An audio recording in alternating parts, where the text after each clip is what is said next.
Thank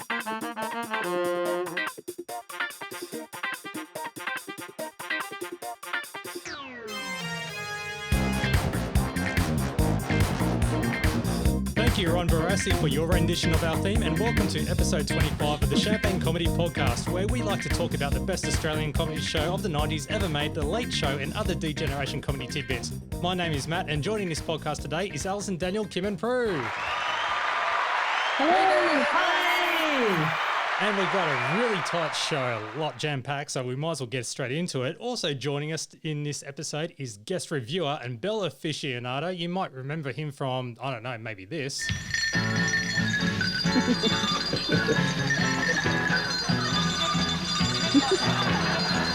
Yeah, there's going to be plenty more where that came from. We've got Remy Broadway. Otherwise known as Piffy the Bell Ringer. Hello. Okay. Well, what is the origin of the name Piffy? So when I was little, I was in this pantomime and I was playing Wee Willie Winky. I came out on the stage, I was a little kid, and I said, I'm Wee Willie Winky, I run through the town, blah, blah, blah. And then at some point during the show, this kid who doesn't believe in fairy tales called me Winkle Piffle. And I was very indignant. I said, he called me Winkle Piffle. And it kind of stuck.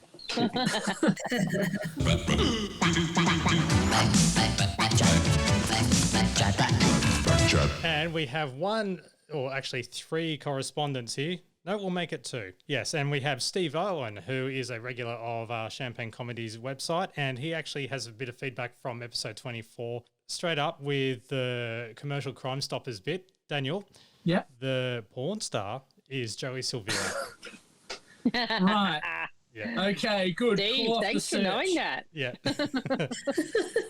Also, the last couple episodes where we're trying to work out the kerfuffle between Craig McDermott and Alan Border with the biffo in the cricket.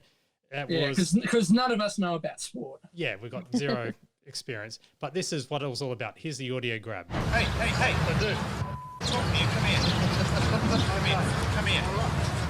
To shocked laughter from the crowd, the paceman answers back. He's threatened with a ticket home.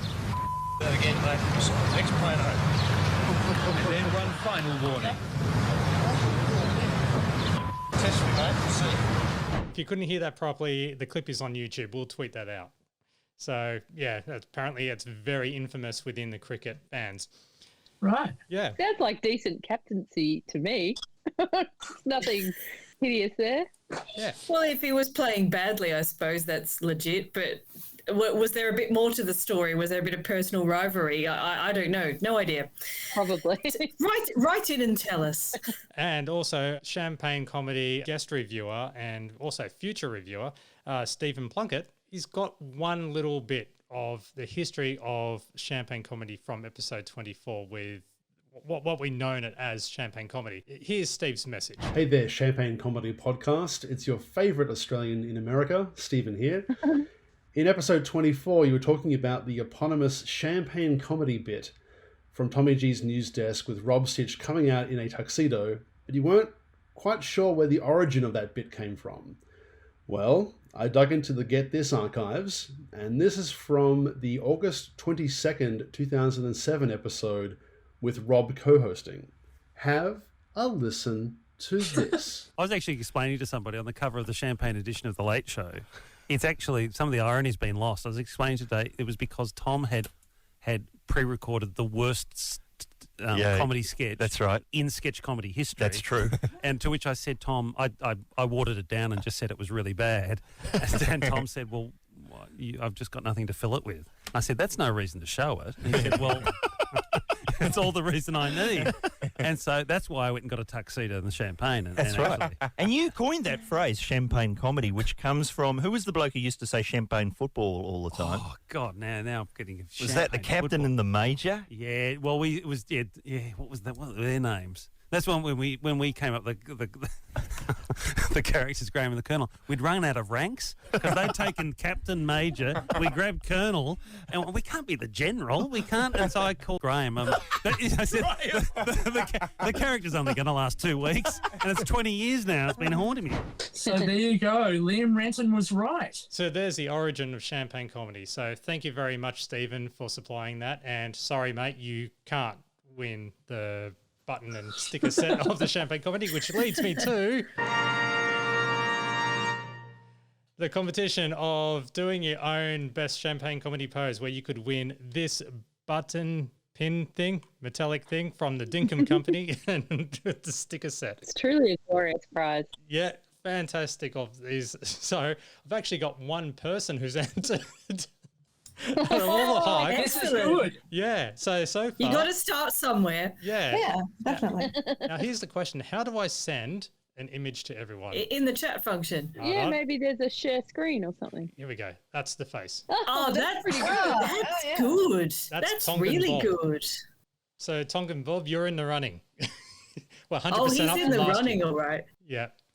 All he's done. That's a bottle of Sea View as well, because Rob didn't actually have proper champagne. He had Sea View. Well, that is Tongan Bob photoshopping his head on Rob. So that's as best as we're going to get. Nice little bit of Photoshop work, though. Yep. Yeah, it'd be funny if he actually wins and he gets a magnet with his own face on it. Now, do people have to recreate the Champagne Comedy pose, or can they do any pose from the program? Oh, we prefer the Champagne Comedy pose, but if you want to come up with something else, you're more than welcome to. Considering that we only have one entrant at the moment, we probably shouldn't be too picky. If you just send something like that, and we'll tweet the image out, put it on Facebook, etc., and also put it on champagnecomedy.com. If you simply email your photo to champagnelateshow@gmail.com, all the T's and C's are on the website. And now here's one more little bit, another competition. So we've got 2 comps going. Let's throw back to season 1. Chances. Chances. Chances. Chances. Yeah, chances. Chances. Chances. Chances. So all the hype of chance talk from season 1. We've got a box set to give away. Wow! Thanks to Vive Vision Entertainment. And so it's season 1 of Chances, 59 episodes. Thanks to Vive. How many discs? 16. That's a lot of discs. Yep. So Champagne Comedy pin set is only available to Australian residences because it's coming from the Dinkum Company. This one here is open to worldwide, but depending on the postage, because it's going to come out of my pocket. But yeah, Vive Vision are giving this one away for the podcast. You got until the 31st of October 2021 to enter. And what I thought of the best way to win this, and the connection with Chances as well, I've got to say, is that it's created by Mr. Front Bottom himself, Brendan Lunny, and starring Jeremy Sims as Arse, Michael Caton, Kevin J. Wilson, who ends up being the 3rd producer in Frontline, and Alwyn Kurtz, who also appeared in The Olden Days, Rush, and also D-Genocide. So there's your connections there. Now, the form is on the champagnecomedy.com right now on the podcast page, and all you have to do is simply answer this question. Where would you like to see Jeremy Sims' arse? And here's a few ideas which I've come up with, like maybe on the podium during ScoMo's speeches, on the judging panel of The Voice, or next to Ed Cavalier on Have You Been Paying Attention? So we've got one box set to give away. Just go to the website and you'll see more creative the better. You're all good, Kim?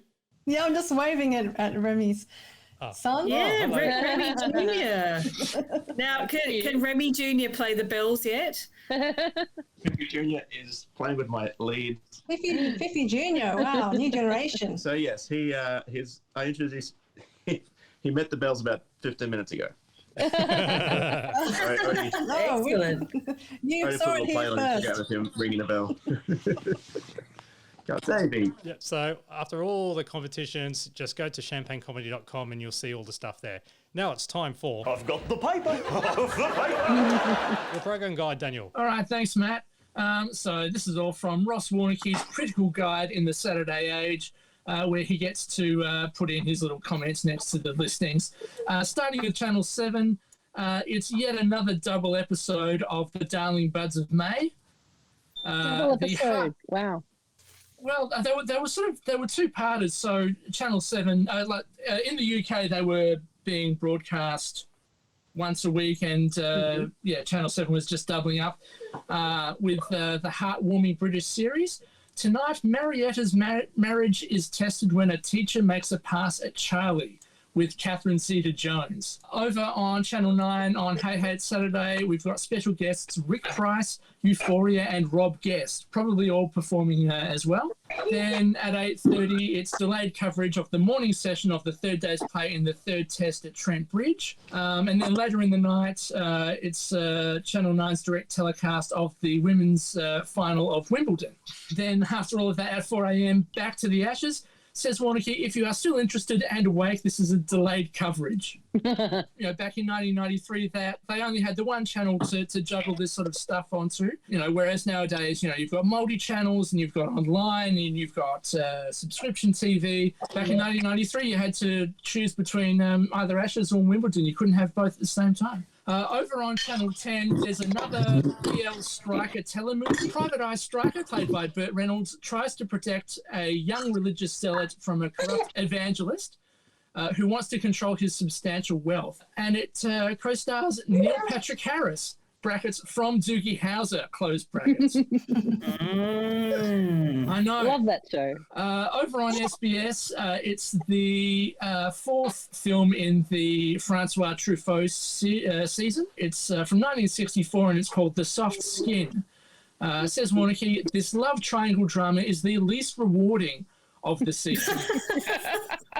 Mainly because the character studies are weak, he says.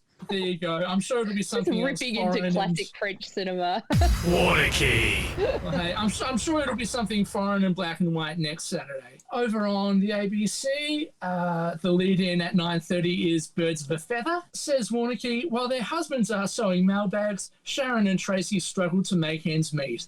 To raise some cash, they try the art of selling. What'll I do? Dorian, she's still a dirty cow. Dirty cat. Much better accent than mine.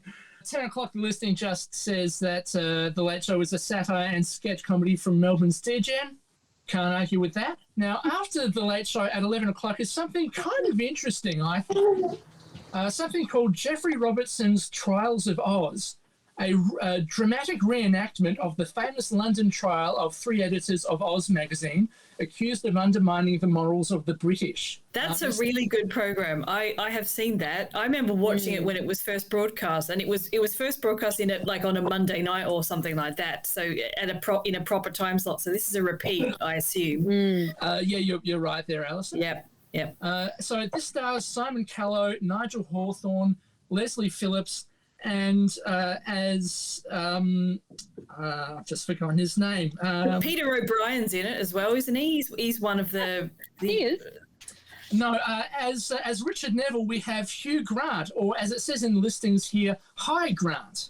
But yeah, it's quite an interesting bit of TV, and it is available on YouTube along with there's like an introduction sort of setting up what the trial was about, and a discussion afterwards you can see on YouTube. Then at 12:30, the ATVI News, and at 1 a.m, Rage featuring Split-ins. Thank you, Daniel, for that. All right, let's get straight into it with The Late Show, Season 2, Episode 5, on Saturday, July 3rd, 1993. And we have the opening, which is Wimbledon, and the third test from Trent Bridge has been cancelled due to rain. Also, it's pissing down in the Late Show studio. So much rain and wet weather that day. ABC sportscaster Tim Lane explains it's too wet for comedy. And the ABC reporter Mary Guerin is on set chatting to Tony, and they're ready to launch into the standby program, Dad's Army. I thought this gag was quite clever, actually. Like the whole, it looked like some sort of rain effect that they were putting across the visual. And all the audience have got umbrellas, and then there's like people mopping up the rain. I just thought, for a daggy joke, they did it well. Yeah, it's pretty impressive. I think for mine, Tim Lane really sells that sportscaster vibe, especially when he starts off saying, Well, no joy for Late Show fans here tonight. So, Remy, what was your experience when you were called up to actually be on the show? Were you in the audience as well at this point? No, the first appearance, I had no idea what was going on. So they just played it and you didn't even know that they were going to Not play actually. it? It was people started ringing me up and saying, "Remy, we just saw you on the Late Show." I said, "What's the Late Show?"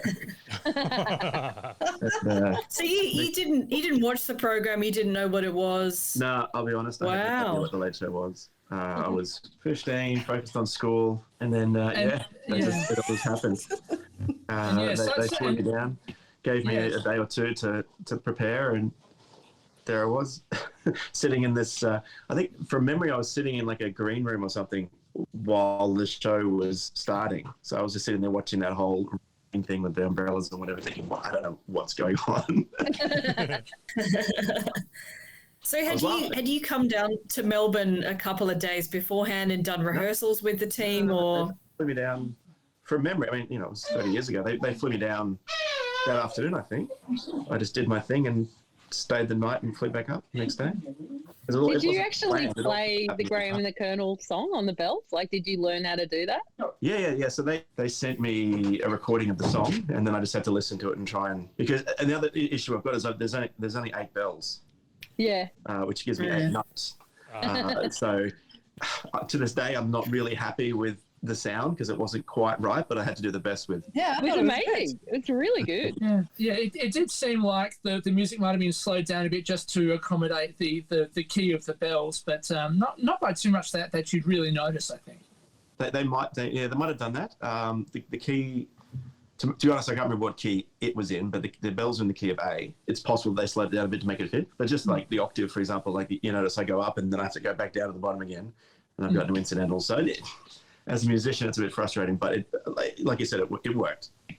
Yeah, it's kind of good. So they contacted you or your family to actually see if you'd be interested in going? One of my friends who was an old showbiz guy rang up and said, "Oh, I just saw you in the Late Show," and they said, "If you're out there, give us a call."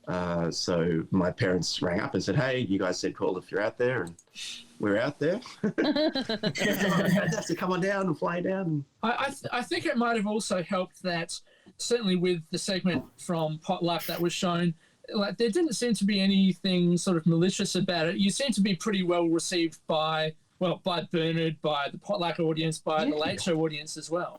Well, to be honest, I did a lot of talent shows. So as far as I was concerned, Potluck was just another talent show. I didn't realise until I saw the Late Show toilet break that Bernard was actually malicious to other people. I just went on and won and did my thing and moved on, and then. What are your memories of doing Potluck? Because you were 7 when you did that, weren't you? I think I was 9, but close enough. 9, okay. I don't have a lot of memories. What I do remember, because I didn't really use the name Piffy outside of my family, and when we were there, Ernie Sigley said, "Oh, his name's Remy. Do you have a nickname that you call him? It might be a bit cuter if we use his nickname." And Mum said, "Oh, we call him Piffy." Oh, Mum. Little did I know that would stick for another 30 years. So that's my main memory. The other memory I have is that for some reason the original show we filmed didn't get aired, and we had to go back and refilm the episode for some reason. I don't know. So you actually performed twice? Yeah. So the one you're seeing was the second performance. I don't know whether, I can't remember, something went wrong with the recording. I forgot to hit record. Something really silly. I was just really grateful that I won the second time as well, because I think, I've got to compete again. That's not fair. Now, see, this is the thing we didn't know just from the brief clip on the Late Show. So you won the episode of Potluck. Yeah. Right. Yeah. What did that mean? Did you then get to go into a semi-final of Potluck, or what happened? To be honest, I don't remember a semi-final. I did win $1,500 worth of silverware. And I still what every 9-year-old wants is $1,500 worth of silverware. You still got it. I still have my silverware. Pass down to your kids. Yeah, there you go. This is a memento. I don't suppose you found out from any of the Late Show people as to why you were picked out of the many acts on Potluck to be showcased? No. They did have it. I mean, from what I understand, again, I wasn't a Late Show fan. Obviously, I became one. But they had a toilet break every week, didn't they? They had different acts they would show. Yeah. In the first season, it was all of these musical numbers from old 70s shows, and then in season 2, it was all stuff culled from Potluck. Gotcha, yeah. Why do you think that they chose you? Oh, look, I like to think because they were amazed at how talented I am, but probably just because it was funny, you know? Yeah. It It was sort of, this is a perfect mix. It was funny and amazing. It's pretty funny. Have you still got the jumpsuit? You know, my mum probably still does have the jumpsuit. She keeps everything. She's got the red shirt with the big thing somewhere. Excellent. Well, we can talk about it more as when we eventually introduce you into the show, I guess. Yeah. So, but we've got the opening remarks after the opening titles. Tony and Judith on stage instead of Mick. And after Tony's ears are recovering after being blasted by the Luck in a Truck lady on the Vizard program, I couldn't find a clip of that. And I originally thought it was Wendy Mooney. Then I realised that she was part of Don't Forget Your Toothbrush years later. Yeah. The reason why Judith was on stage, that's where Tony's just gone, I think you're up to something here. You dirty bird. Judith, listen, I know I said you could do the intro, but I just think it's too early. Can we open show 8, please? Oh, God, Judith.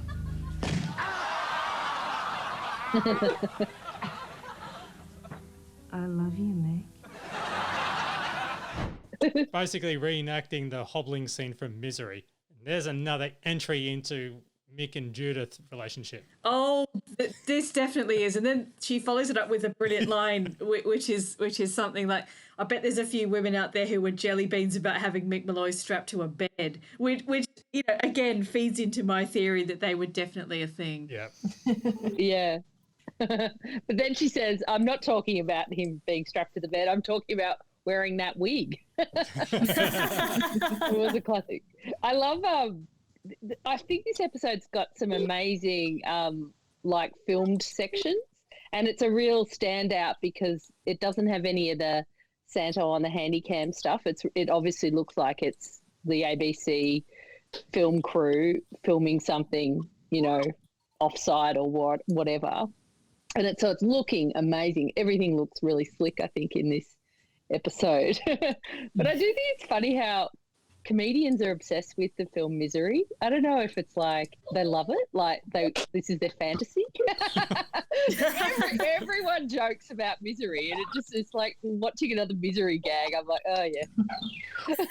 It was a fairly recent film at the time. It came out 1990, I think, so it was still very much in the public consciousness. But I would agree with you, Prue, that this is a really good episode. We were talking last episode about how great the fourth episode of series 2 was, but I watched this and I thought, actually, this is up there. You know, it's got some really iconic sketches in it and some great moments, and another high quality episode. So they're really on fire at this point in the series. Also, during the opening, Judith and Tony did remark that Judith watched the Summer Illustrated Bikini Model Search and was very impressed, and Tony went to a Yothu Yindi concert, and right next to him was Eurasia. Sorry? Eurasia. Yeah. Judith said. And it's more or less the person standing next to him was the head of the Western Mining, Hugh Morgan. I must admit, I've got no idea who Hugh Morgan actually is, but considering the joke, I think you can get why Judith hopes he's still single. Yeah. Sarcastically. Yeah. But it's such a non sequitur saying to a bunch of Indigenous people, piss off back to your own country. Yeah. Yeah. Obviously, there's some context there. It sounds like mining magnates have always been idiots. So. Well, they've always been more than happy to blow up Indigenous sacred sites, and they're still doing it today, unfortunately. Yeah. Yeah. Tragic. There was also Judith reading in the Truth newspaper that the page 3 girl is gone, but they have integrated stories to include Norgs. See, she said Norgs, Norgs. I don't understand the other version. Yeah, apparently it's Norks. It's not. It's never Nork. This is one of those things where, you know, some people think one thing, other people think another thing, and they will fight for eternity on this. There's no right answer. The potato cake, potato scallop. Yeah. Personally, I'm a Norgs woman, but, you know, that's just me. Norgs with a G. And also the Truth's White Witch making a prediction about Nolene and Laurie Donna are heading for a period of conflict and friction. But that just leads into this hit song.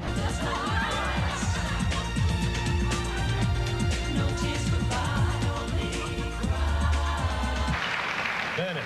Talent, nil. Presentation, nil. Potential, totally nil. But a sum total of 10 for generosity. Well, I did notice when I looked at the video clip on YouTube that Laurie is holding a copy of the Sylvania Waters diary. Getting a plug in for the book there. Possibly the only copy in existence I have apart from what I'm going to say that this song did not chart because I used to watch video hits pretty regularly around this time and I do not remember seeing it. You know how they'd have a novelty or a new release? Yeah. It didn't go anywhere. It'd be there alongside the recession rap or something, although to be fair, I think the recession rap was 92. All that stuff that Bernard said, talent nil, presentation nil, potential totally nil, that was very rude of him to talk about you like that, Remy. Hey, settle down. You're taking advantage of me being on mute. Won't work. It does turn out we do actually get to see who Bernard is critiquing as a potluck classic later on in the series. And now it's over to the news desk with Tommy G. And I'm just going to skip all of them except for one of the news things, and that is Bill Clinton receives unexpected wrong number. Hello, Philip. It's John Blackman here from Telecom. Actually, there was a couple of really great gags in the news desk that I wrote down because I loved them. And I think this is a good example of the news desk where the jokes are really good, even though like the topical aspect is long gone, you know. So, but looking back on them, like I quite like the gag about and the pens don't work, like the bank. Yeah. And then somebody's gone to the effort of actually giving Tommy G a pen with, you know, a chain and it's nailed to his desk and he actually grabs it and yanks it off the desk. That was actually funny. That was in relation to the Commonwealth Bank workers' strike, which I remember because I had to do work experience in 1993 and they sent me down to the bank and I had to wait about 2 hours to transact things because there were only a few tellers on at the Commonwealth Bank. So that was a big national story at that week. Yeah, quite interesting. And then the other thing was the Swans, how they didn't remember their own theme tune, and it was like we're the Swans. And then they start singing "Achy Breaky Heart." Okay. 1, 2, 3. We're swans. Break my heart, my achy breaky heart. I just don't think he'll understand. I also love the delayed audience reaction as like it seems like it takes them a moment to work out what the Swans have switched to. And just that great big laugh at the end. And other bits are women's finals in Wimbledon. The finals will be shown on Channel 9, as mentioned earlier in it during Daniel G's program guide. The ABC is screening it too, but the satellite is on a 60-year delay. So that was classic. And also there's a cricket joke as well. Tommy is just going through England's cricket team because they've had some changes. Hick has been injured. Lewis, Foster and Gadding were done because they were just English. And Tufnell is just a useless bastard. Then they throw to Captain Graham Gooch, who's optimistic about the team's chances, and then they show footage of women's cricket. Tommy, it's Rob here. Hello, Rob. You know, Tommy, each week we supply a dazzling array of satirical insights, but some, as that one was there, more than others, become truly champagne comedy. Thank you, Rob. Just like these badges and stickers that you could win. I love how the audience knows exactly what's going on as soon as you hear the 3 words, you know, Tommy. I posted that as a kind of comic strip on the Late Show Facebook page yesterday, which had about 400 likes. But someone pointed out, is Tom still using that phone and have you been paying attention? Oh, wow. Wouldn't that be good? It would be. Mick is all fired up. He's on the desk. Mick's serve, and he's fired up about England's decision to play Martin McCaig in the 3rd test. And I had to do some research on this one because McCaig, who was born in Northern Ireland, grew up in Australia and started his cricket career in Australia, but ended up playing for England. So everyone was basically calling him a traitor. Not my words, but apparently it was a taxi driver who called him one of those. Well, Mick calls him a straight-out Judas in this piece. It's pretty hideous rant. It's a big reminder of how much rivalry there was between England and Australia in sport back in the 90s. It was ferocious. But thank God we're not bothered with that now. It's probably improved our country's relations no end. Mick seems to go through the gamut of angriness in this. Talking about how if he was bowling, the ball wouldn't leave his hand and he just smashed into the skull. Brand him, yeah. Yeah, try and stab McCaig with the stump, hopefully the one with the stump cam. I think the bit I really like is Mick asking Tommy, what do you think about that? And then just immediately going, shut up. Yeah, that's a great bit. I like the bit where he goes, I made a voodoo doll. I made a voodoo doll. It's saying it twice. Yeah. It's a classic rant. And then of course, the fire extinguishers at the end. One of which is operated by Aaron Beaucaire. Yes. Dr. Aaron Beaucaire. Thank you. Yeah. And on stage, we have Tony and Mick recapping Mick jumping on Ernie and Denise's lounge from last week in his underpants, which is very iconic. So they decide to do it again, but this time on Good Morning Australia with Bert Newton. You gentlemen. Yes, we're the Tony Bertuccio dancers here for the Bert Newton Show. Straight to the 6 I love that. Thank you. Thank you. We're in.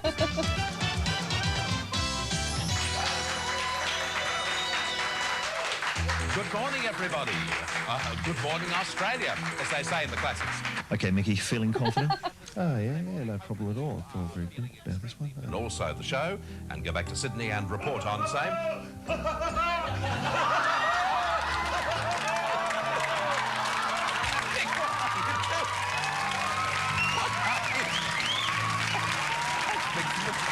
According to the article that I had last episode about how Mick was lodged on the couch in his undies, apparently he was invited back in a T-shirt later. And I don't know exactly what that Just involved. a T-shirt? Surely he had trousers on as well. No, that's exactly what it says. It says, the scantily clad one started running amok and was invited back in a T-shirt. Yeah, so I think that the undies were still on at the time. But it would be interesting if anyone remembers or has any footage of him reappearing. Well, if anyone has the original video, like the original footage when it went to air on YouTube, that would be great. Mm. Yeah, I'm surprised with that, and also the Ernie and Denise footage, that we haven't sort of seen that clean away from the context of the Late Show. I mean, I suppose if who's going to be recording them though? Is my question. Exactly. Is there a Good Morning Australia podcast that we could contact? I like to think so. Hey, if they can do a podcast about some ABC series called The Late Show, then I'm sure they can do a Good Morning Australia podcast. I'm sure Belvedere is available for that Good Morning Australia podcast. The problem is GMA went for something like 15 years, didn't it? So, I mean, that podcast is going to go on forever. Yeah. It even switched channels. Yeah, it can be hosted by Moira. Yes. Yeah, she's been around for a while. I like to think there's in-depth analysis of Moira's selling technique on each episode. Hopefully. Yeah. Anyway, here's Moira. But there's other times that Mick has done that because Mick believes that Tony owes him another $5 because he did it on Late Night with Kerry O'Brien. That was more or less him that was the spiced in. Daggy one, yeah. Yeah. And it's a live sketch. It was when it was actually happening. So this is all about, or it was centralized around the White House, all about the bombing of Baghdad, really. How US bombed a telecommunications center and it didn't really go to plan. But one of their live sketches, this is actually pretty good. This seems to land. And even the bits where Rob forgets his lines, you know, and I think Santo goes, "I believe it's your line, Mr. President." And in full character, he goes, "Well, give me the details then of that particular line." It's quite funny. So, Remy, were you in the audience watching this at the time? No, at this point I was still in the green room watching, wondering what was going on. We're wondering what you got yourself in for. Well, here's the snippet from that sketch. All right, a direct strike. Direct strike. Colon? Mm-hmm. A direct strike? Clinton, a direct strike. Colon? Yes, Clinton.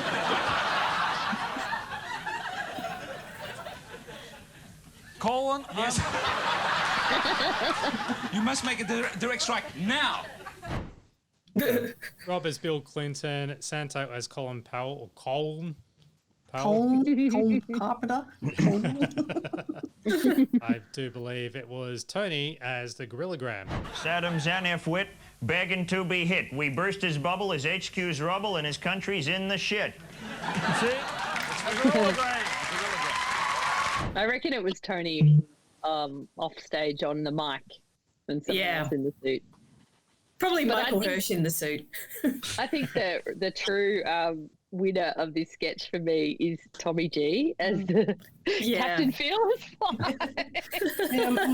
My daughter saw this and she's like, "Why isn't Tom the funny one anymore?"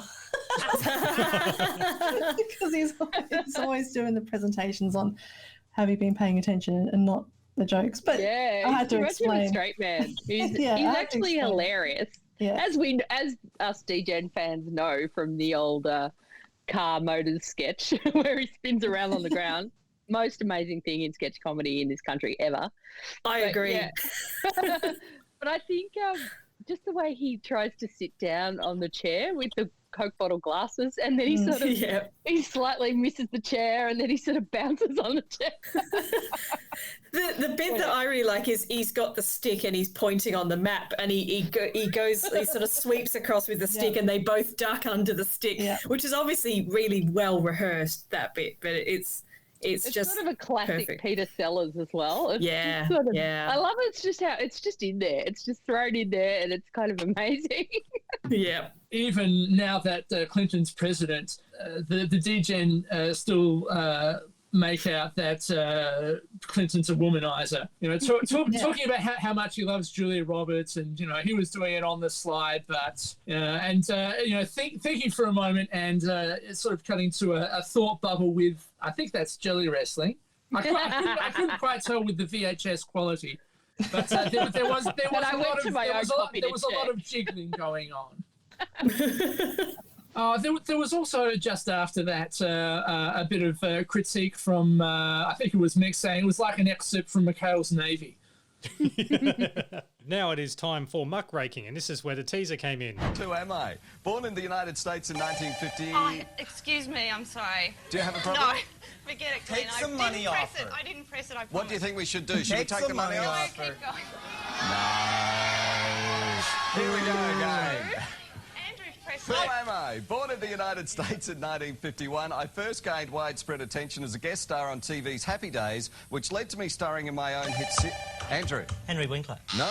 Own hits Jane. Robin Williams. Robin Williams is right. Has come through with Oh, a yeah, correct answer. Amazing. So Yeah. Jane, you're trailing Andrew by $4. You could pick up some money here if you like. Who would you like from the phone game? I think I'd like the home viewer, thanks. Home viewers. Bad move. Oh no. So that was directly from the episode of Sale of the Century, the comedians. Spoiler alert, Jane won $10. So the home viewer did have some money, just not the big money. Yeah. So, but this is all about Jane going on Sale of the Century, and Jace and Mick were trying to support her through an earpiece outside of Channel 9 in the ABC truck. And alongside them, they had Tony Barber as well, who was not long been shafted from Sale of the Century and now working on Channel 10's Jeopardy. Yeah. I also reckon it's worth mentioning the sort of introduction, which is a bit definitely awkward. It's so awful. I'm kind of trying to go with it, but it's just this horrible misogynistic shit. And Jason actually comes off as a massive prick, I think. And even though I know it's just a setup for a joke, it annoys me. I think as young ladies at the time, we were quite annoyed by the treatment of Jane. It was quite patronising, calling her a special friend and all this sort of thing, and singing that Hans Christian Andersen Ugly Duckling thing, which I remember having to do at school. that bit was mildly amusing because I remember that song. But luckily Jane held her own and said, you guys let me down, and then they led into that whole really clever sketch. Here's the actual bit where they were trying to set the entire OB set up, really. Let's go through the checklist. Donuts, check. Beers, check. Encyclopedia Britannica, the complete works of William Shakespeare, check. The Bible, Tony Barber, check. That was a good setup. But yeah, this is one of my favourite sketches, and the whole from Tony wearing the Channel 10 cap just to say, hey, screw you guys, I'm with Channel 10 now. But the whole thing about he says keywords, anticipation, and that's when you press the buzzer when they say what's the tallest mountain in, and don't call Glenn Tony. He's really into it. He just does it so well. He's such a good actor in this whole sketch. I thought he was great. He really makes it. But also, can I mention that the ABC outside broadcast band is the coolest thing I've ever seen. It's like a Ghostbusters car. Like, it's like cool stuff on the top. It's like, what is it, like an 80s Range Rover or something? I don't know what it is, but it just looks amazing. I sent everyone the actual episode of Sale of the Century. Did any of you watch the entire thing or just... I watched it. Oh, yeah. I used to love that show, so I was having fun answering the question. Yeah, I was a regular Sale watcher as well, and my God, doesn't it look piss weak, sort of 30 years on. The game shows have certainly changed quite a lot. But also it was quite interesting because, Joe Bailey kind of fluffs a few lines, but they just keep going. So it was obviously just live to tape. The episode. But I'm wondering if anyone out there remembers the comedy series, because I don't think I watched it at the time, because I'm kind of intrigued as to who the other contestants were on the other episodes, who won in the end. Was it Andrew Denton, who, spoiler alert, just blew everyone away and won this episode? Yeah, I definitely remember watching. I remember watching the show. Yeah, it was Matthew Parkinson, because he also went on as a private citizen, I suppose you'd say, and he blitzed it. He's an amazing quizmaster. He's like Stephen Hall. A couple of years later, they did do the comedians. Like, it was a semi-regular occurrence when they do the specials, because Lucky Grills was actually a contestant as well, like part of a comedian special. So I don't have the promo. It's on YouTube, but you'll see it's a different background style to the actual set from 1993. So I think he did it maybe 1995, 96. But so it's been a regular occurrence with those things. However, now this is going to kind of ruin the joke, but I just want to play the actual excerpt of how the Pumpadums get mentioned. So, if you don't want to have the joke ruined, just skip this for the next 30 seconds. Which word meaning to saunter lazily also describes a portion of baked bread? Andrew. Loaf. A loaf is right. Thank $1 off the lead.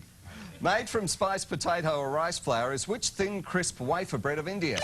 Andrew. Papadum. That's correct. Into the lead. Thank you very much. What was the answer to the question before last? Jane. Papadum. No, loaf. Before last. So trick question. That is the trick question.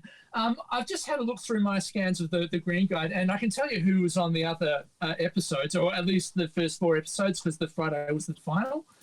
So on Monday we had Andrew Denton, Jane Kennedy, Marty Putz, and Mark Downey. On Tuesday we had Stevie Jacobs, Ernie Siegley, Denise Drysdale, and Peter Moon.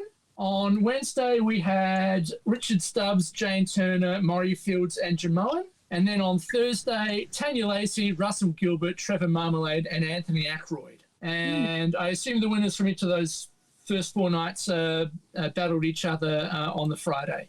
Well, I don't know who won then, but I do remember Matthew Parkinson being amazing at it. So, but that must have been separate, Yeah, that must have been the Lucky Grills edition.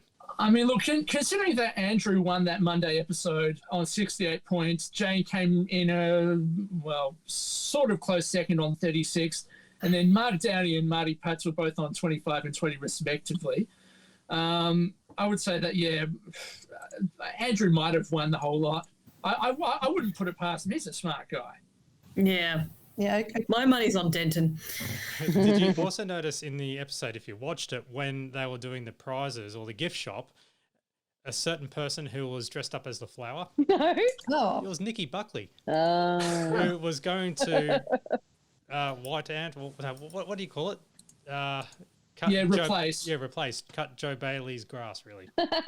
No, she got a promotion. Oh, okay. She was promoted at work. And Joe Bailey went on to those Chemist Warehouse infomercials. So everyone was happy in the end.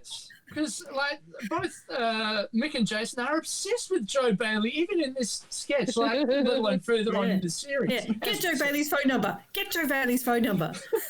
That bit was funny. And with Tony Barber going through his address book and reading out all these old presenters. Barbie Rogers? Barbie who? Who was the one where both Mick and Jace went, Elise Platt. Was it? Elise Platt, yeah. I remember.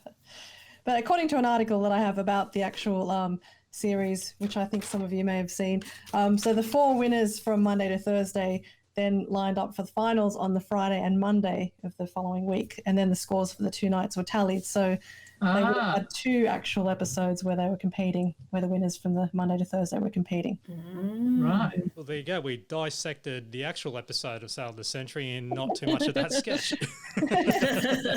But everyone knows the sketch. It's such a well-known late show sketch, isn't it? And as is the next one that's coming up. But just, I do love the bit where Jane comes out with the board game and goes, "Fat lot of good you were, Barber." Oh, I love that line. And he goes, "Oh, I haven't got this edition." Yeah, the electronic edition. With I think it's also worth shouting out to whoever wrote the sketch, because thankfully they've had a lot of practice with the olden days and bar jars, but basically they would have had to have written this sketch backwards, going from the original episode. So not an easy thing to do, I reckon. Yeah, as you were saying, Alison, leading into the next sketch, which is extremely iconic, which is Beware the Wog, the Lou into... You know what, Daniel? Would you like to say because of your background? Yeah, it's...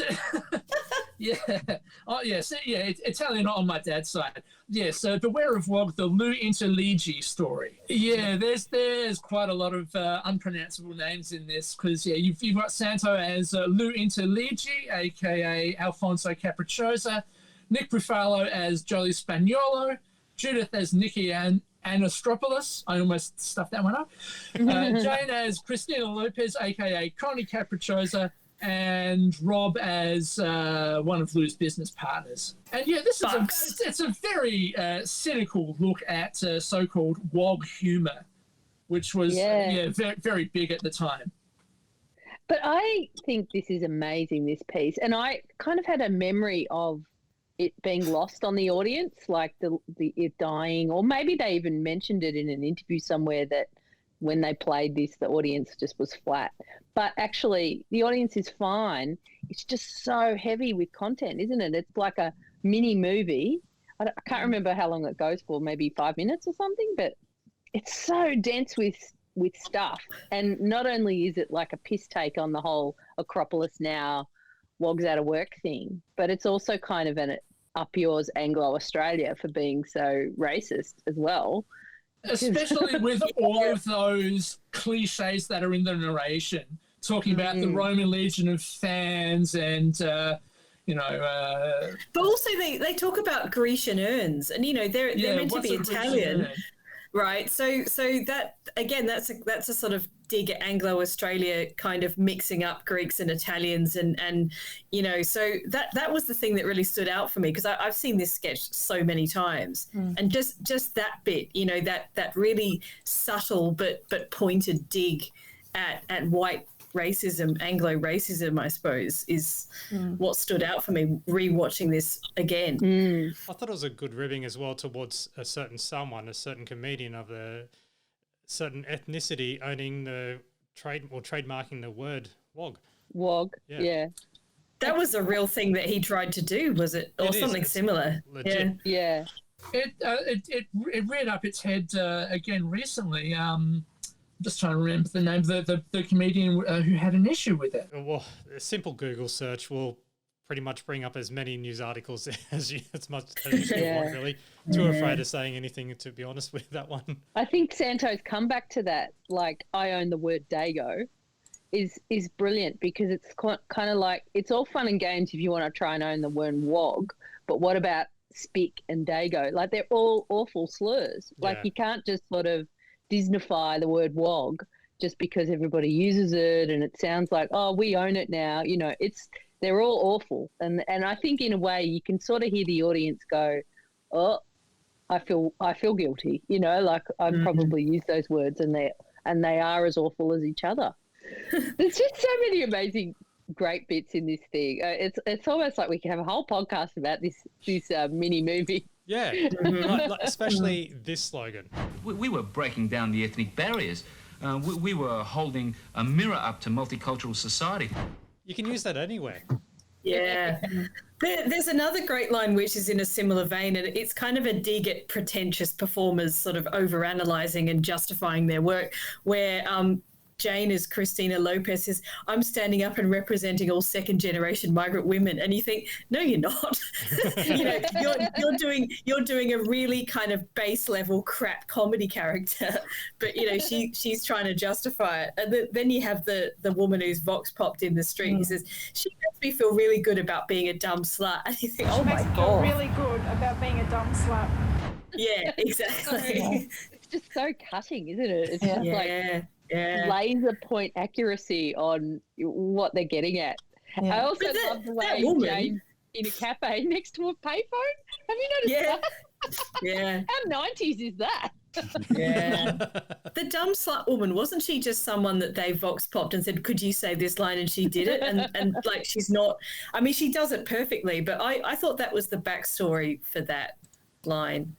Maybe I'm wrong. Maybe I'm misremembering. It's quite interesting how they integrate a lot of actual archival footage into this, because, I mean, a couple of years before this sketch came on, Santo was basically doing a woggy character on the Triple M Breakfast Show called Gino Tagliatoni.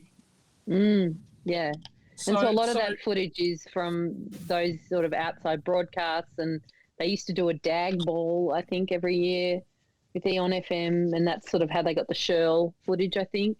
And the photo with Gudinski as well. Although that may have been photoshopped, was it? Or well, that would have been during their 5 in a row days, because Gudinski helped them release 5 more and 5 in a row. And well, I do wonder how they teed up the shot with Santo and a very confused looking Molly Meldrum. And also the amazing video for Sweet Mate, the film clip, like that is a film within a film. Like that is actually incredible, that whole the video that they did for that, and just making that song, it's like, it's just so perfect, a parody of those sort of comedy videos at the time. I'd like to see the full version of Sweet Mate. You know, what happens to him after he's arrested. But also the music to Sweet Mate is very, very similar to one of their other songs that they did in the first series. If you listen to the backing track, which one was it? What's All That About? What's All That About? Yeah. Yeah. That's the one. Basically, not everything is Sweet Mate, because Joey and Nikki gate crash, lose rehearsal with Michael Hirsch as well in shot.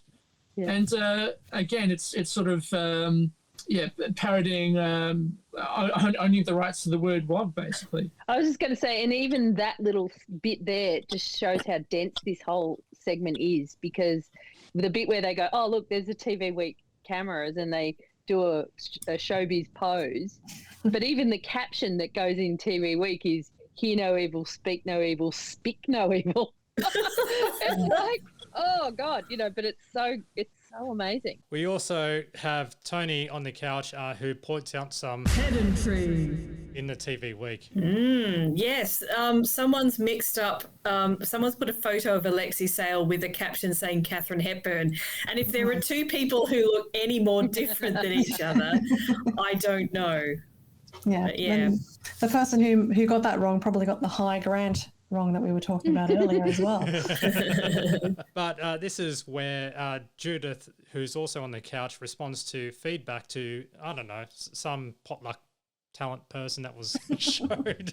I don't know what you're talking about. Yeah. And, well, this is the letter, actually. Here we go. It says, "Dear Late Show team, I enjoy your show heaps, especially the, quote, potluck, unquote, toilet breaks you play in particular.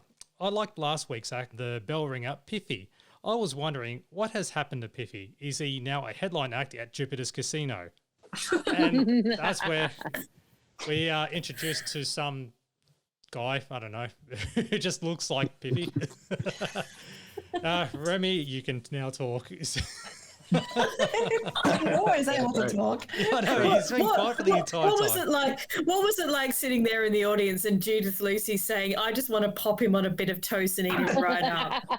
When you're 15. Yeah. I mean, which if you analyse that line these days is a little bit dodgy. But anyway, what were your feelings at the time, Remy? I think I was mostly just stunned. Like, really, I had no idea what was going on. I was a bit flattered, obviously, but mostly just wondering what was going on. Yeah. I think you can kind of see it in my face too if you watch closely and just narrate it. Just like, I'm here.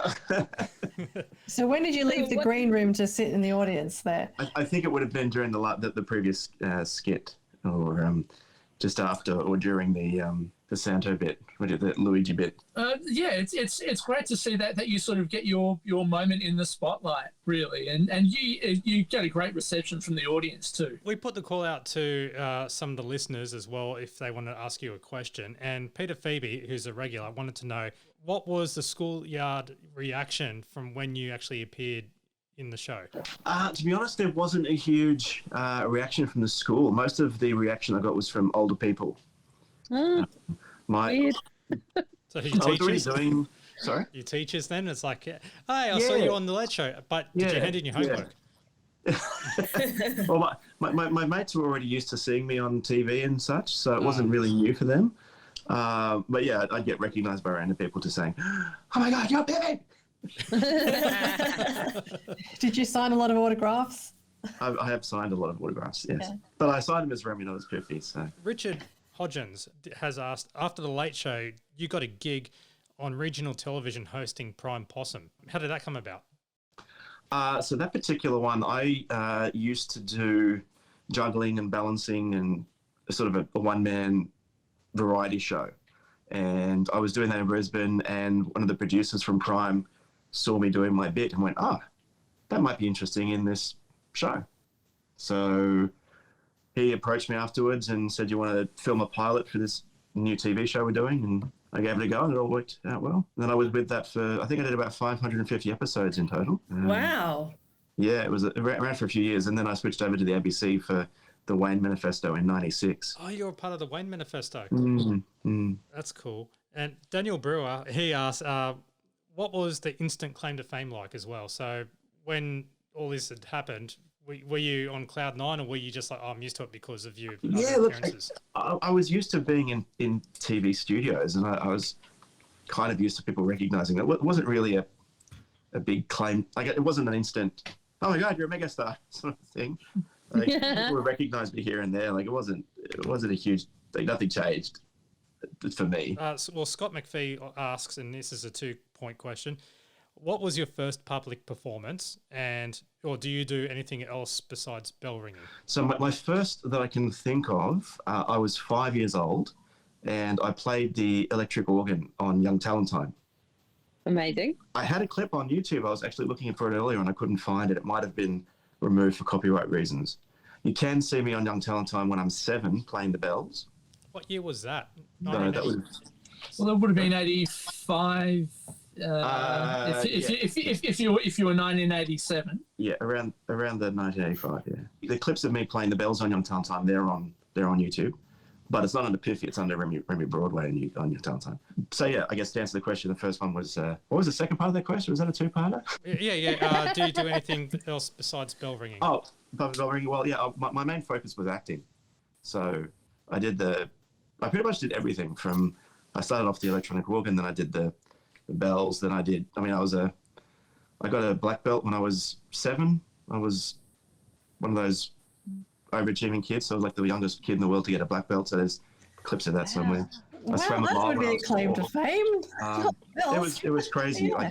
It was too much. I'm going to make sure my son doesn't have to do that. Yeah, swam a mile when I was 4. Then I did dancing, singing, acting, poetry, tap dancing, ballet, like everything you could think of, juggling, balancing, magic. But yeah, acting was the one that really sort of struck home with me. So I shifted more into that when I left school. Worked on a few films and TV shows, and then ended up accidentally finding my way into hospitality and open up a lounge bar. Well, I was going to say the letter, or the quote letter unquote, saying that is he now a headline act at Jupiter's? Did you have, well, which is now known as the Star? Did you perform there? True. I did perform at Jupiter's. Wow.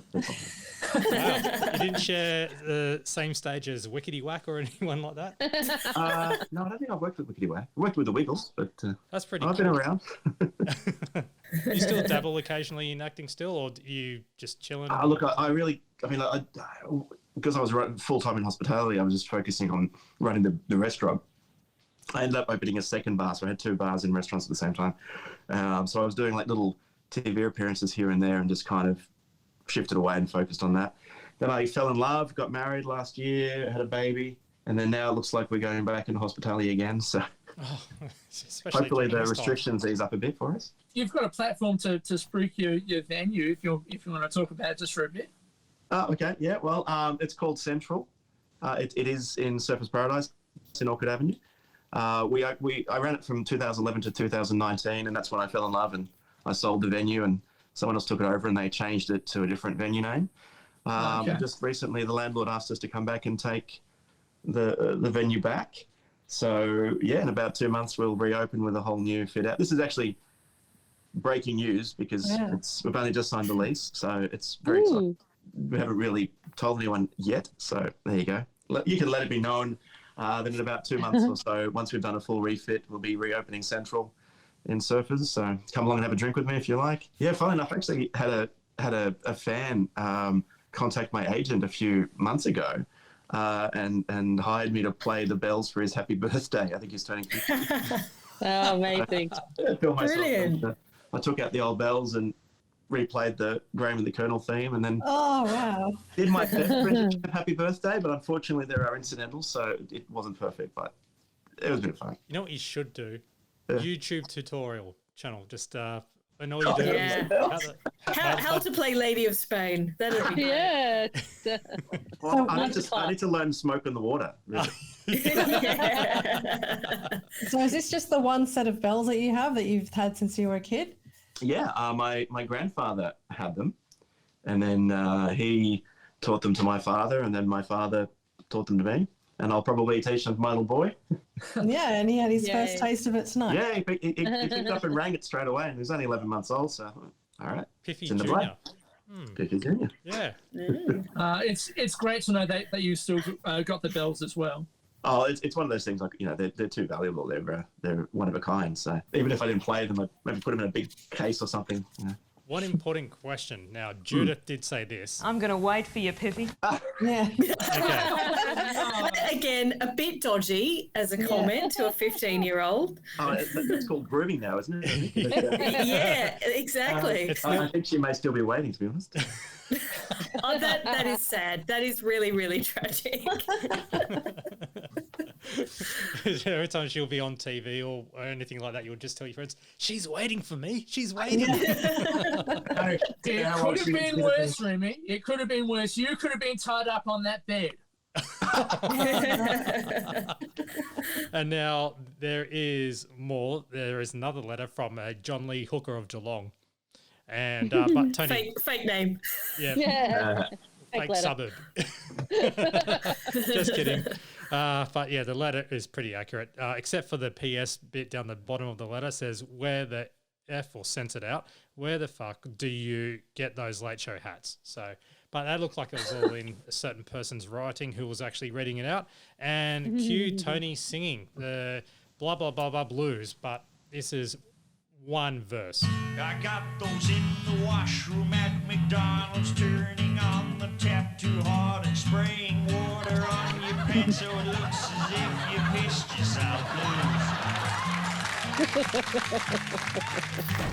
Relatable. Well, there were quite a few relatable things that he was singing about. Some of them are a little bit dated, such as the VHS tape and the little tab on there, and being behind someone who's trying to swap the tape in front of them.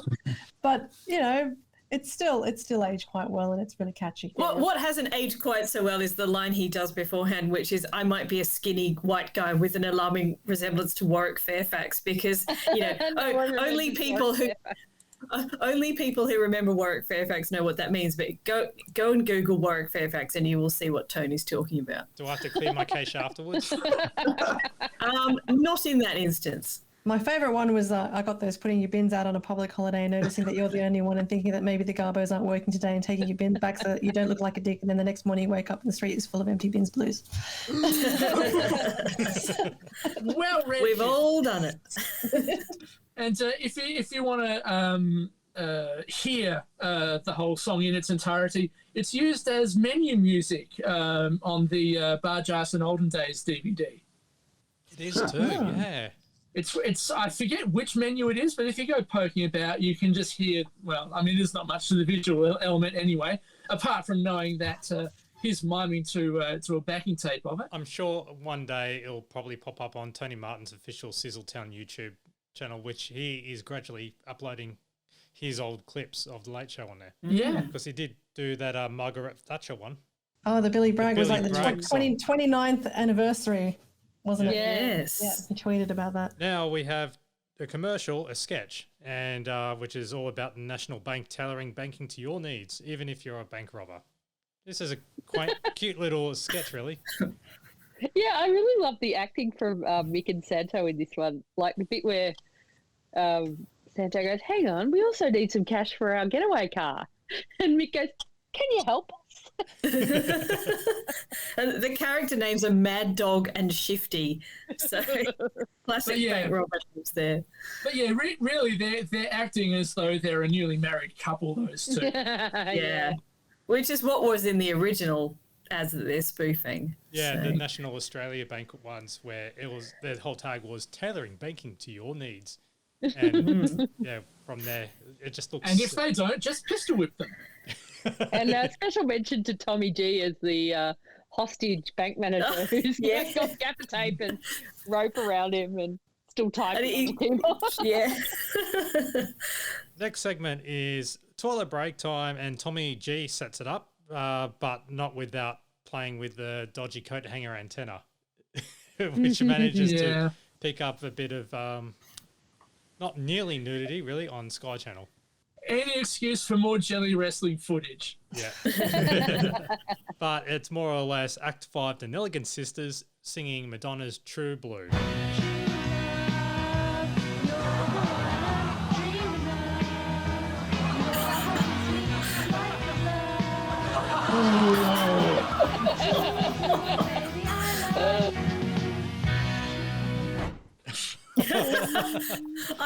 I love these two. They obviously thought that they were doing a really great job, and then they realized pretty soon into the song that they weren't. And I'd love to know what you think of this act, Remy, the Nelligan Sisters. What would you give them out of 50 or whatever?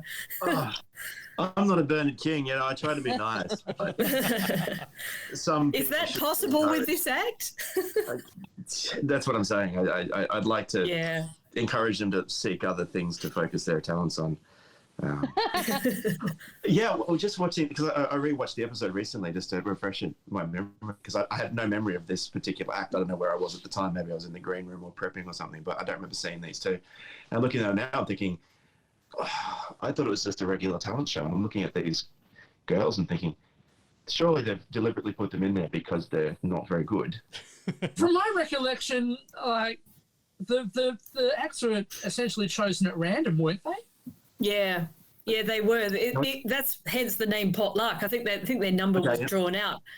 But I mean, clearly, I reckon they rigged the draw in some instances so they would get a good mix of performers. Yeah, That's well, my I don't theory want to anyway. reveal anything, but as far as I knew, I was already planned to go on. So when they did the Uh-huh, number, right. I already knew that I was going to perform. Planned potluck. Planned luck. Yeah. That's kind of Pot So it wasn't really potluck after all. They'd actually curated a bunch of maybe that acts was to go on it.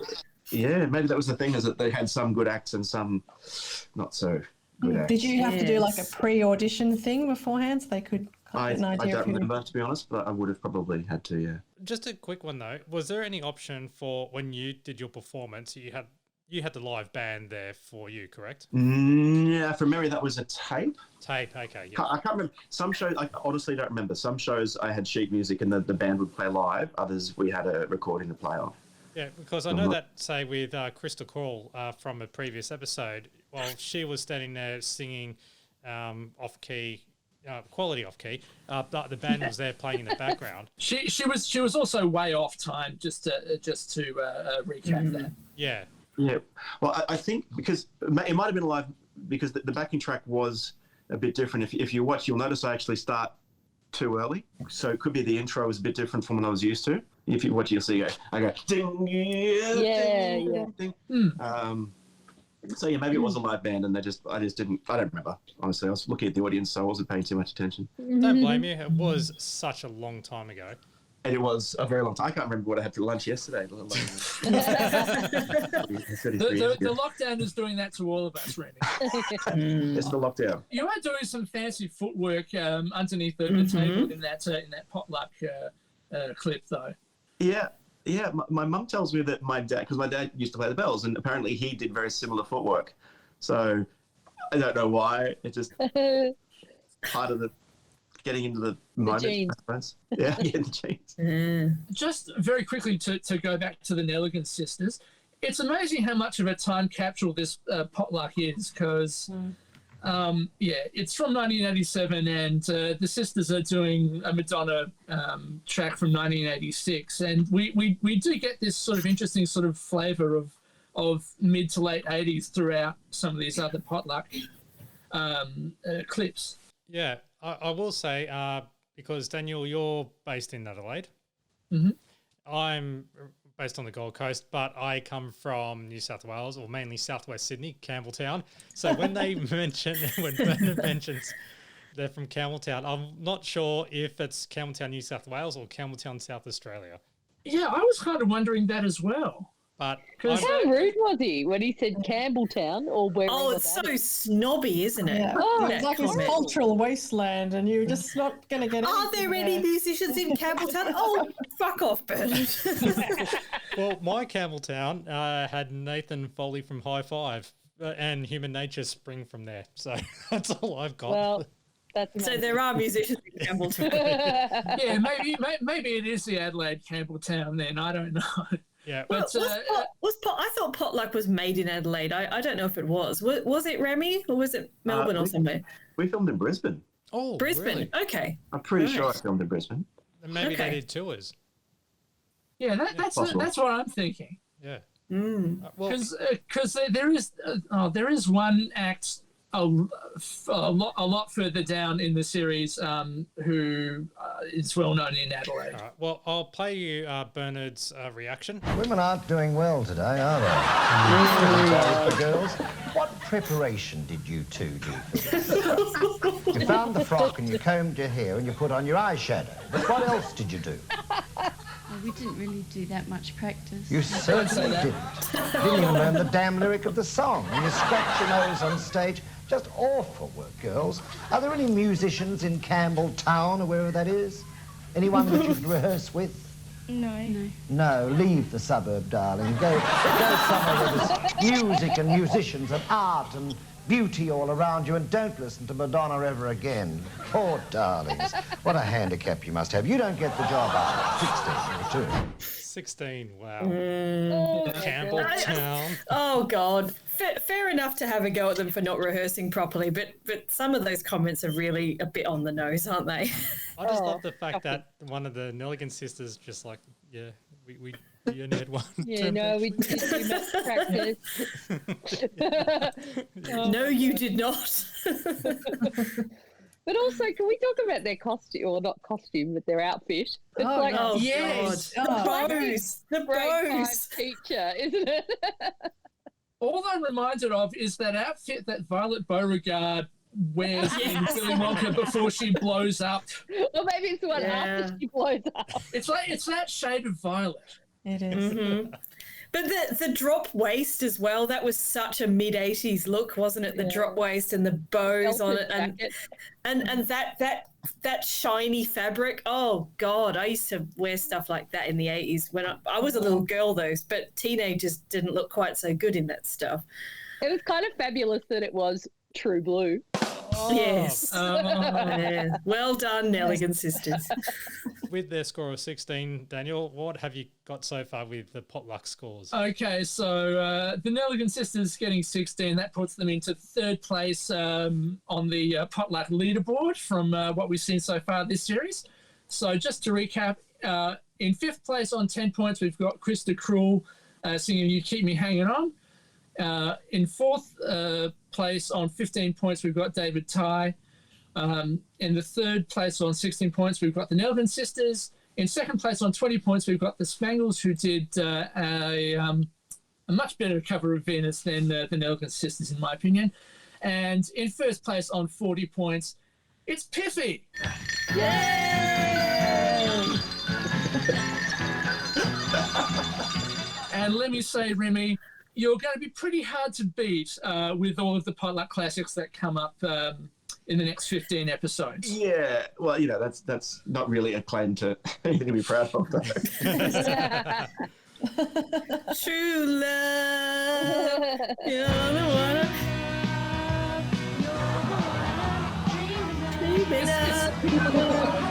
It's such a kind of a 3 a.m. walking home from the pub version of True. Yeah, why don't you play that when you open your nightclub again?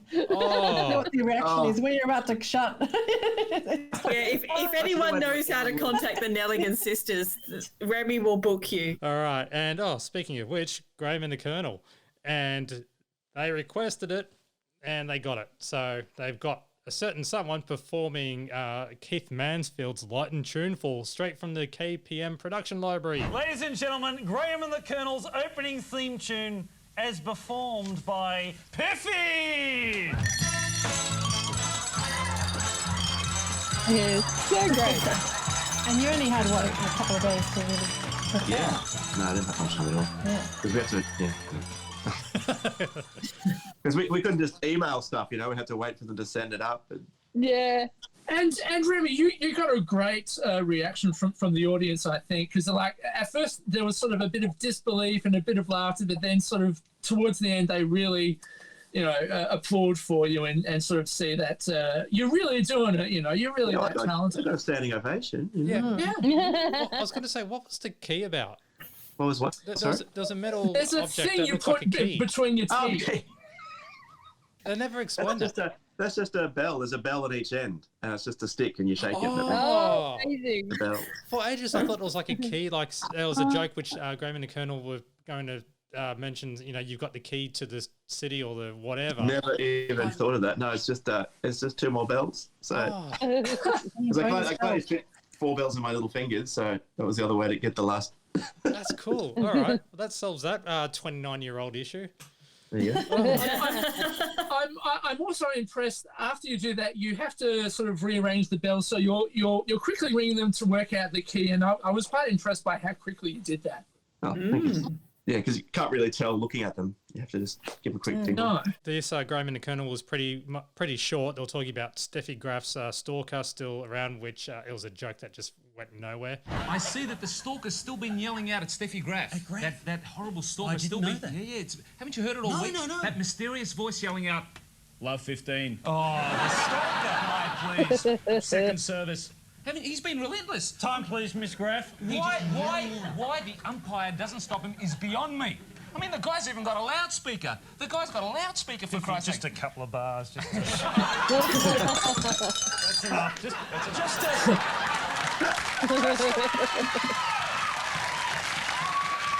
Actually, you might be able to feel the moment to do it as we go along.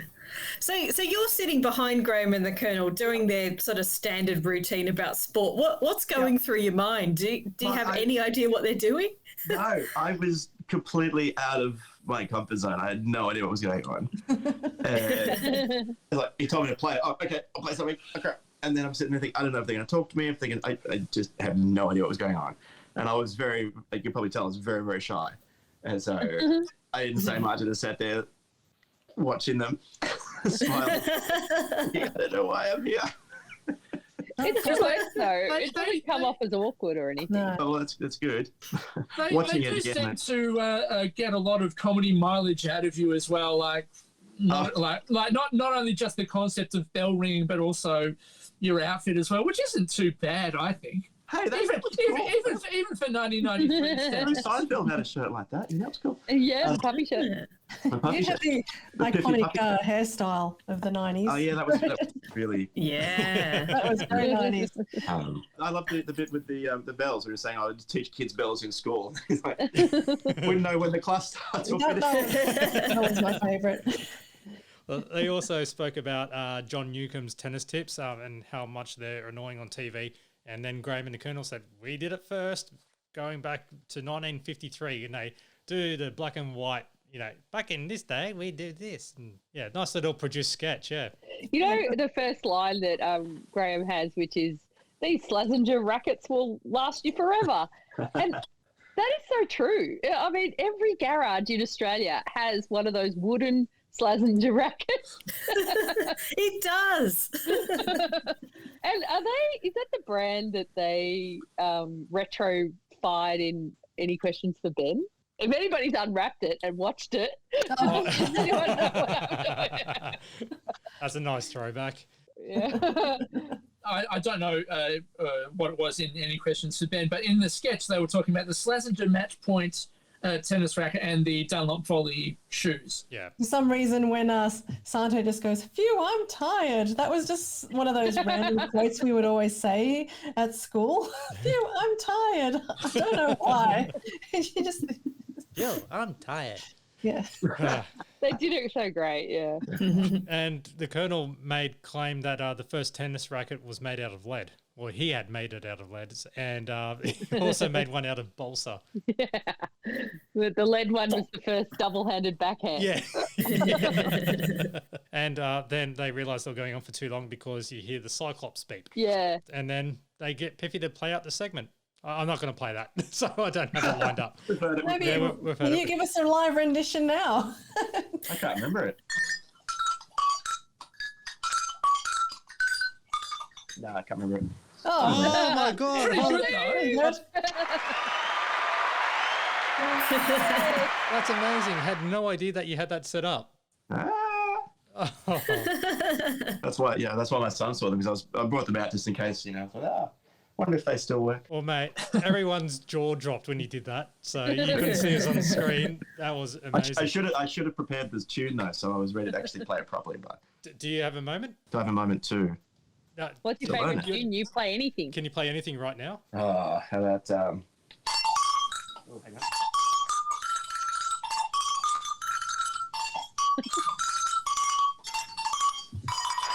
I would have loved to play Smoke on the Water. I should have prepared. hey, we'll settle for when the Saints go marching in. That's fine. So now you just have to do Bluey or something for your son. Yeah, he loves Bob the Train. So that's I'll have to find something on there for him. Biffy, smoke on the water. One day I'll have to do it, though. I always think, I must learn that. Yeah. Oh,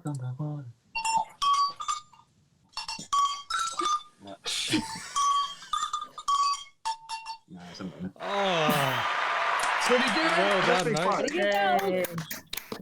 All right, and now we have the closing, which is the musical finale. Mick was meant to get Frente accidentally Kelly Street, but he ended up getting Gabriel Gatte. Accidentally Kelly Street, where friends and strangers sometimes meet. Softland Puma, And then they showed the photoshopped front cover of Juice with Angie Hart's body, but Gabriel's head. Yeah, that was a really iconic magazine cover in that era. I had a copy of that magazine. I don't know if I've still got it, but yeah. Well, here's something that none of you know about this. Remember when we caught up with Angie Hart in episode 20 of the Champagne Comedy Podcast? Well, this is the bit that I left out in the original interview because I also sent the clip to Angie with Gabriel Gatte performing. This is her response. What did you think of Gabriel Gatte performing your song? Look, possibly a better version than ours. Melodically, definitely stronger. And I really loved his magazine cover at the end. I thought he looked hot. Oh, that's sweet. Yeah. I thought that Gabriel Gatte did a really good job, actually. This is one of my favourite musical finales. There's something really sweet about the way he just goes all in and he just does it. Yeah, it's a really wholesome bit of TV. Yeah. Yeah. He just chucks himself into it and delivers a really great song. Well, funny that, because I decided to reach out to Gabriel Gatte to get his... Gabriel Gatte! Yeah, and the funny thing is, when I sent him the email to say, hey, can we have a quick chat, I forgot all about it. And when I got a random phone call from a number that I didn't recognise, because of his thick accent, I thought that he might have been a scam caller because I had gotten a lot of them that day and I was about to hang up on him. But this is what he had to say about filming and actually singing the song. Bonjour, it's a pleasure. I've got very fond memory of that particular time 28 years ago because it was fun to do. And then there was great reaction from people. So it was... and I still watch it from time to time, and I think it's quite amusing. You're writing on the success of your show, What's Cooking, which was shown on Channel 9, correct? Yes. I did What's Cooking for 2 years. I was actually part of the creating team of the show, and it was lots of television. And I certainly understood very quickly because I was working with Colette Mann at the time on What's Cooking that television is about entertainment. So when I was asked to do the late show, I thought that would be fun to do. Let's go for it, even if I make a fool of myself. So when they actually approached you for this, were you aware of Frente at the time? I didn't know much about Frente. I kind of knew the tune, but what happened is that before What's Cooking, I was involved with a lifestyle show that was actually the very, very first one of its kind called Everybody. And Jane Kennedy was one of the...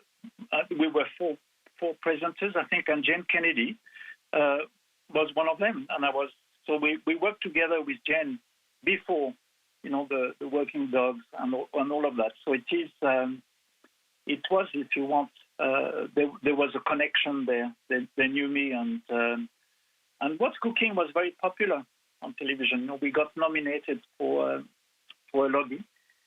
It was so cooking. It was just starting, but where people appreciated cooking on television, and I think what we did was pretty good. So it was popular. So where was this filmed? Was this filmed in Melbourne, or because weren't you based in Sydney for a while? No. I'm really. My wife is from Melbourne originally, and we have been living in Melbourne for a long time now, since the early 80s. So it was filmed in I think at the television station. Was it in South Melbourne somewhere? And it didn't really last very long. They were pretty ready when I came. You go to the makeup room, and they had sent me the music that I was playing in my car. I was very nervous because it's very tricky. I've done lots of things, on television, but singing on a tune in a foreign language and try to make it interesting and funny was a big challenge. They had given me a script, a funny script that was not the real world of words of the song, but some of them were. And I had to modify it slightly so I could pronounce the words so people could understand. And then I added a little bit of my own, especially towards the end of the piece when I put a bit of French into it, and it was, it really worked well. I think we did maybe 2 takes or 3 takes, which is a relief, and I got in the mood quite quickly. So I was, I was pleased because sometimes it can go terribly wrong and you make a real fool of yourself. Well, this shows that you're a great sport because, you did throw in Plastic Beltron towards the end. So yes, yeah, everyone knew that. So I thought, let's put that and accidentally Kelly Street, Rue de Kelly. I put that French line into it, and at the time I was taking singing classes. I have a friend a good friend that was a singer, and he had told me that taking singing classes would probably be good for my voice projection. So I thought, that will be an exercise. So after this musical finale that you performed on TV, were you approached in public at all for people to do more renditions of it? No, not really, but many people mentioned it, and they often talked about the one that John Kerner did, as their 2 favorite ones. Oh, wow. And so I was, it's always nice when people say good things about you. It's pleasant, because it's the business of television, especially with what I do, cooking, is extremely demanding. There's lots of preparations. You've got to look good. The timing is key. There's never enough time. You are never given enough time to do what you really want to do. So it was pleasing that, it worked well and it was amusing. And, it's good to, as we say, to take the piss out of ourselves when you, do something like that. It's, life is not serious. Especially at the moment with COVID, you need more of those to cheer up and just to relax and to smile. I sent you the audio file of Angie Hart commenting on your act, really, your performance of their songs. What did you think of Angie's feedback? It was good because, I became interested in her after singing a song. What an honor. She's very... you can see she's very amused by it. There's a smile in her voice from the first word she says to the last one. And then she enjoys seeing me at the end on the poster half naked. So, I think, well, she loves me. I love her. Everything. It was a marriage made in heaven. Gabriel Gattei, thank you so much for joining. It was a pleasure. Accidentally, Kelly Street. When boys and girls meet in the street, accidentally, Kelly Street, ça plane pour moi. Woo-hoo. Did you notice that Gabriel Gattei had the exact same backing track as the parody we heard last season, Accidentally Was released? Yes. Ah, same. Interesting, yeah. So thank you very much for that, Gabriel. And now the closing credits. And so after the closing credits, we have the ticket plug with Tommy G in the bell ringing clothing. And I don't know, someone named Piffy again. Oh, that guy. Yeah, he's just stealing the spotlight. What did you think of Tom's Piffy outfit, Remy? Look, I was extremely embarrassed by the blue jumpsuit. I wasn't so embarrassed about the red shirt with the big things. I thought that was kind of cool, but the blue jumpsuit, I was very embarrassed. So I was a little bit, embarrassed is probably the best word to use for it, especially when he brought it out again. But I completely forgot about that third segment. Until I saw the episode recently, had no memory, and it was only just as I was turning off. Oh my gosh, that! Yeah, no, I had maybe no you memory. wouldn't have seen it originally because it only went out to Melbourne viewers. Well, yeah, but little bit. true, but So obviously I did it because there I was. And you managed obviously I wasn't well prepared. managed to belt out a few notes of Lady of Spain for a few seconds as well before the cut off. Always ready to throw Lady of Spain in there. You know, that's my Daniel, was there any Easter eggs in the credits? Again, they're very thin on the ground in season 2. Just the special guests, Tony Barber, Remy Broadway, Gabriel Gatte, Mary Guerin, and Tim Lane, with Nick Buffalo, who was in the Beware of Wog sketch, and Fernanda Ramos. I'm not quite sure who she is. I really hope that she's not the young girl that says the dumb slut woman. No, yeah, I really possibly. hope she isn't. Because that's a cringeworthy line, really, to be known for. Well, she got a credit.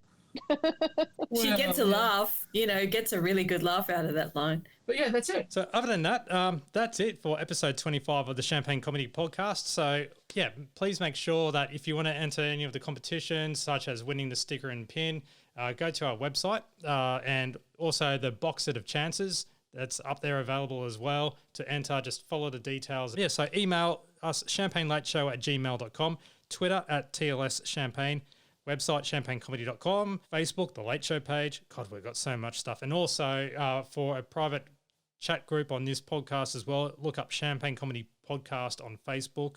It's on private. Answer the 3 questions and you're in. Only got it up there because of security reasons. And also our dodgy merchandise store, Redbubble, which is bit.ly/Champagne Comedy, where you can buy some really dodgy stuff and, well, not dodgy, piss week stuff, because it's basically a fundraiser for us to buy better prizes for you, because I'm really trying to save up for one in particular that's coming up really, really, really soon. That's the Bluey box set. Come on. You can buy a coffee mug and you could win a box set that's worth way a lot more. So yeah, I just want to say thank you so much, Alison, Daniel, Kim, Prue, as well as our very special guest, Remy. Thank you so much for coming on, mate. Yay!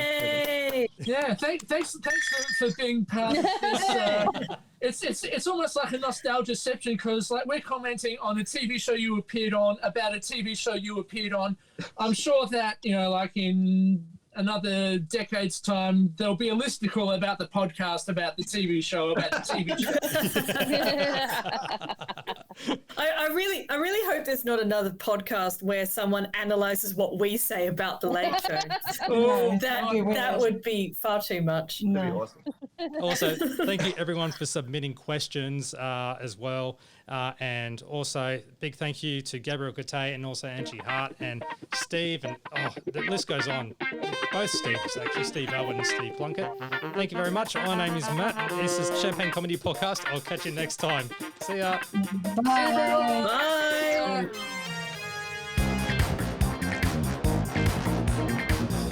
I'm going to wait for you, Pippi. I'm going to have nightmares about that.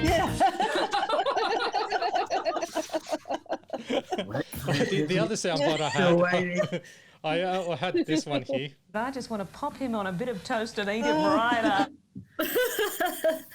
Oh no, that's going to be funny was my wife seeing the episode and saying, "Oh, you used to be good looking." Oh. Hey, I'm still recording, so. Oh, great.